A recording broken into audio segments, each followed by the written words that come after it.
What's up, YouTube? Shawn DaGamer here, and I just want to talk for literally a couple of minutes about the little Miss Alexa Bliss and her run right now. She is actually one of my favorite NXT superstars. Well, she's a SmackDown superstar now, but if you don't know, and I should have talked about this like a couple of weeks ago, and I actually did. I just have a lot of back recordings that probably will never get aired now, just because the information in those videos are kind of outdated at this point. So I just want to talk about her a little bit. She is one of my favorites. Like I said, I was really liking her grind, her come up in NXT. Like literally right before she got called up, she was going on this amazing, I won't say amazing, but a very, let me slow down. She was on a very good hot streak in NXT. She just separated herself from Blake and Murphy down there, which I still think they will be great additions to AJ Styles on SmackDown to be a part of the club. If you just put them in all black, let them be serious and all that, they could be like little Adam Coles and stuff like that. If you look at Adam Cole, when you look at Blake and Murphy, that's the kind of look I see them in. If you just put them in some nice little, they already got leather stuff on that tight shit, so put them in all black and white and stuff like that. Let them be AJ's. Let them be AJ's edgeheads. You understand what I'm saying? If you don't know what the edgeheads were, go back and look at Zack Ryder's career, and Kurt Hawkins. He's back now. If you look at them two, they started off as edgeheads. I won't say they started off. You know what I'm trying to say. This is a video about Alexa Bliss. She is on her come up. She was on, like, I won't say an undefeated streak, but she was winning matches left and right.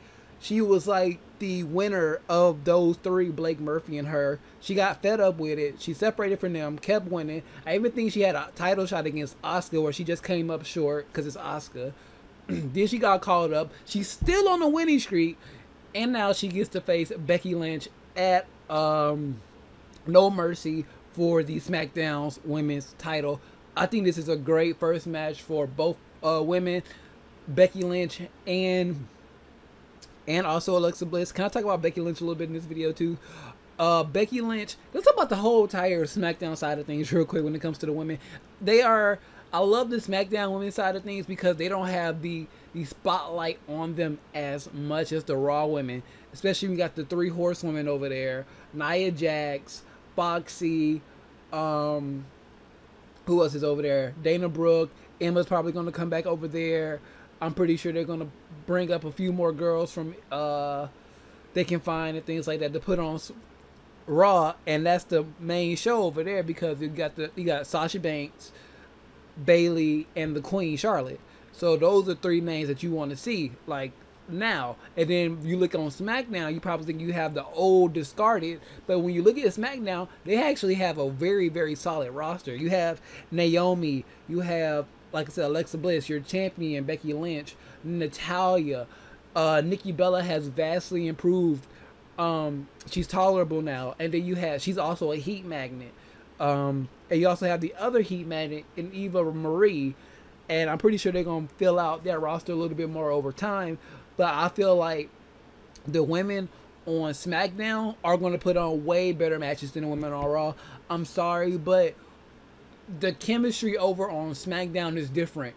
Only things that you've probably seen a lot of was probably the interaction between Nikki Bella and Becky Lynch and Naomi and Natalya. Everything else can feed off into different storylines. And Carmella's over there as well, because I'm about to say you got the storyline between Carmella and Nikki Bella.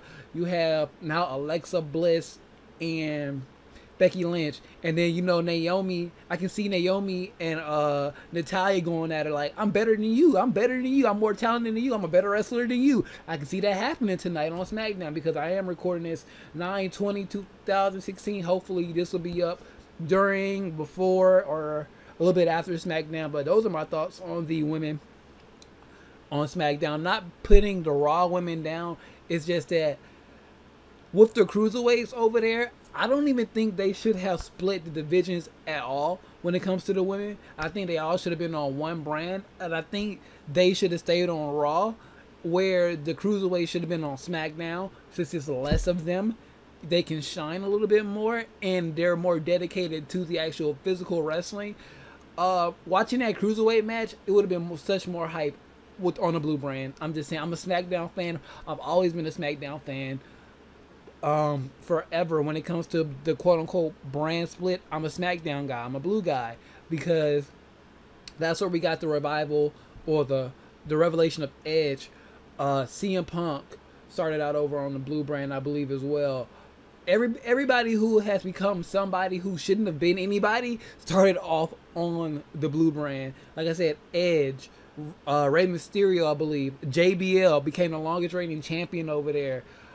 Cena started off his legacy over there. Batista, Randy Orton, all those people went to SmackDown and became stars. Even Christian had a little run on the blue brand. Dolph Ziggler, The Miz. Well, The Miz was actually Raw. Never mind. So, but you see what I'm saying?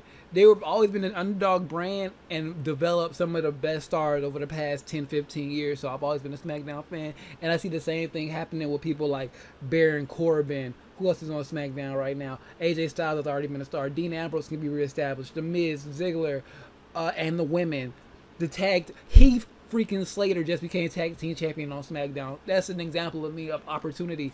And the blue brand has been quote unquote storyline, the brand of opportunity. So I just thought it would have been better if you kept the cruiserweights on SmackDown and not Raw. It's supposed to be in the video about the women, but I think I talked about them enough in this little short amount of time. Like I said, I just feel like Alexa Bliss, to bring this video full circle, is the right choice if you follow her path. The little firecracker Harley Quinn herself is very, very good in the ring, and she keeps improving. And like, people probably thought Alexa Bliss was going to be SmackDown's Dana Brooke.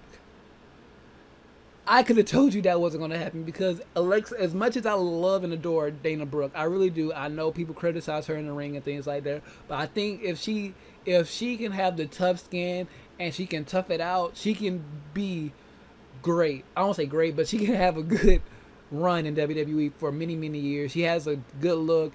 She can learn how to work. They can, they can repackage her. Look, they still kept Eva Marie and some of these girls. Let me put it like this.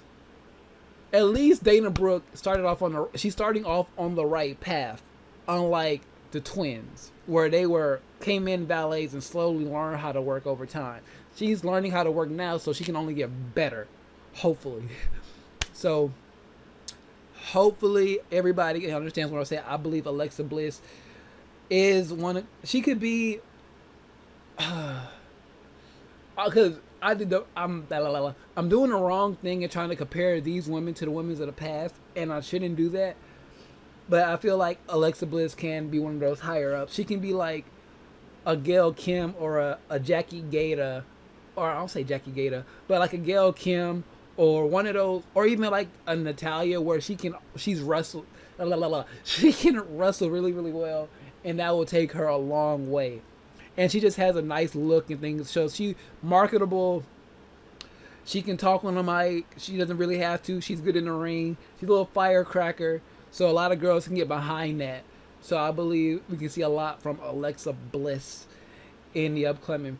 Why can't I speak? I'm about to go to the gym. I'm about to go not talk for like 2.5, 3 hours and just go work out whatever's wrong with me. So if you have any other thoughts on the women's division, I tried to make this video under 5 minutes and I went almost 10. If you have your own thoughts on the women / cruiserweights now, what do you think they should have split the division? Who are some of your favorites in the women's division as a whole, not SmackDown or Raw, yada yada yada. Just talk to me down in the comment section about the women of wrestling today. Who's your favorite women's wrestler that's not currently signed to the WWE umbrella? So let me know that. Mine is still Gail Kim. So you guys leave yours down below. Share the video with your friends so they can also get in on the discussion. Subscribe. I can't talk. Subscribe if you have not already. And liking always shows your support. We do it live. You know, ain't no recuts around here. If I can start off the video decently, I keep it going. I just keep it going. Keep it trucking. Unless it's something really, really serious I need to get right. This is just a little discussion video.